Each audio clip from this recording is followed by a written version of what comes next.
রানা ভাই, জি ভাই। তা রান্না করতেছেন না? শোনেন, আজকে কিন্তু জন্মদিনের একটা পার্টি আছে, অনেক গেস্ট আসবে, ভালো করে রান্নাটা করেন কিন্তু ভাই। আচ্ছা ভাই, ঠিক আছে।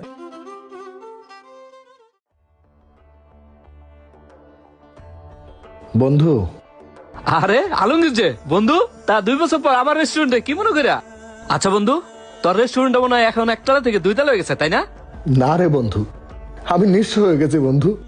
আমার স্বাস্থ্য ভাই বাবুর্চি 2 নাম্বারি করে আমার থেকে হোটেলটা লিখে দিছে। আমি একদম পথে বসে গেছি রে বন্ধু। আমি কোনো উপায়ন্তর না দেখে তোর কাছে আইছি রে বন্ধু। বন্ধু, তুই আমার ফিরাই দিস না বন্ধু। তোর এই রেস্টুরেন্টে আমার একটা চাকরি দিয়ে দে না রে বন্ধু, তুই আমার বাচ্চা। আলমগীর, তুই তো আসলে আমার বাল্যকালের বন্ধু। তুই আমার সাথে বেমানি করছিস দেখে আমি তোর লগে বেমানি করবো?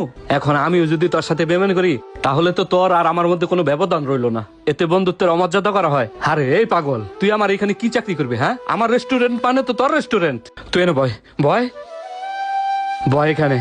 আজকে থেকে এই রেস্টুরেন্ট তোর, ঠিক আছে? এই ওটার একটা স্পেশাল পিজা, আমাদের এখানে সেরা পিজাটা আনো, আমার বন্ধু খাবে। বন্ধু রে, আমি মানুষের কথা শুনে তোর সাথে অনেক অবিচার করছি।